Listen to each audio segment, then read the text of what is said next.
Hello, I'm Paul Muir, owner of Vintage Motor Car of Hunterdon. I've been building, repairing, and working on cars since I was actually 12 years old. We've been in business 20 years next year, and we've done everything from general auto repair to custom modifications to restorations. We've won AACA National Awards, Porsche Club of America Concours Awards. You name it, we've done it. We're talking about bed liners today, so we've got a lot of experience there. We've tried everything from some of the commercially available bed liners that are sprayed in. We've done some of our own spraying liners. We've done the roll-on liners, and we're excited to test out the Samurai products to see the application and the durability. For our business, we transport cars, we transport parts, so the bed liner is critical to us to protecting those trucks. Our most recent truck is a 2019 Ram 3500. We did a roll-in bed liner on that, and probably about 6 months after that application, we started to see separation in that roll-in liner, and it's just really disappointing to see that, especially after taking the caution to do the proper prep. So again, I'm excited to test out the Samurai product, see how the spray-in and the aerosol and the 2-in-1 work. I think it should provide us some better coverage versus that roll-on that separated.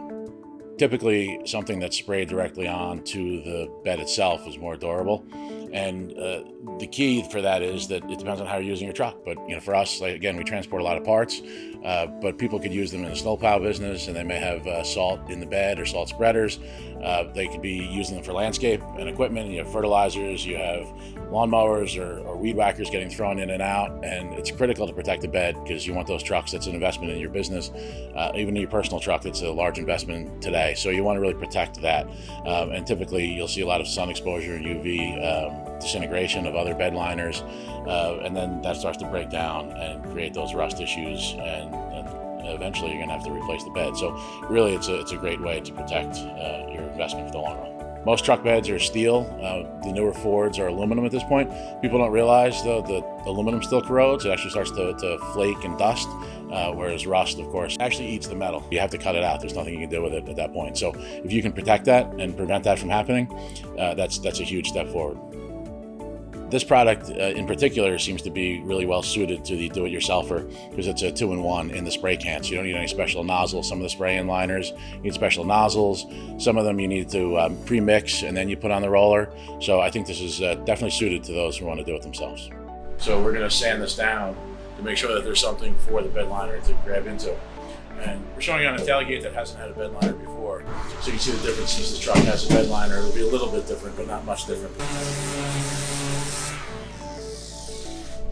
You want to get those nooks and crannies. You can see you have the bare metal there, which is fine because a lot of times the paint will be thinner there. But this is what you're looking for. You want to go from that shiny to this gray, and then you'll know you'll have enough adhesion after we clean this off.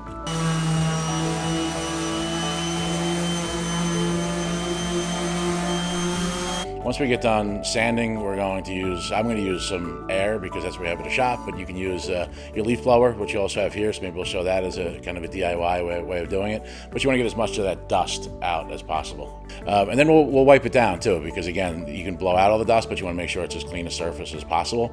So even though it's kind of a textured finish, you still want to have a very well prepped surface. Once we get done with that, then we'll tape off around the truck. We'll protect the cab. If you're at home, you might be doing this in your driveway. It's relatively easy. If you have other vehicles around, you might want to cover those because there'll be some kind of aerosol overspray, which is typical with any kind of paint. And then we'll get to painting. We're excited to use this product today because there's no spray gun, there's no rollers. It's really easy to use. You just slam, shake, and spray. So it sounds like it's going to be fun in addition to being useful. Once you break the paint seal on a bed in a truck, you've exposed it to the elements. So having that bed liner really helps prevent any rust, future damage. So it really is key in protecting because again, the paint is very thin, especially the newer trucks are all waterborne paints, which are great. They're great for the environment, but they're not as thick and protective as earlier paint coatings.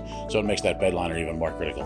The 2K has a hardener built into it, so it helps to cure the paint even better. So we go back and forth. We'll give it a light dusting coat to start, and then we'll lay in a heavier coat after that. Once we're all finished, we'll pull the tape off and then stand back and admire the new bed liner in the truck.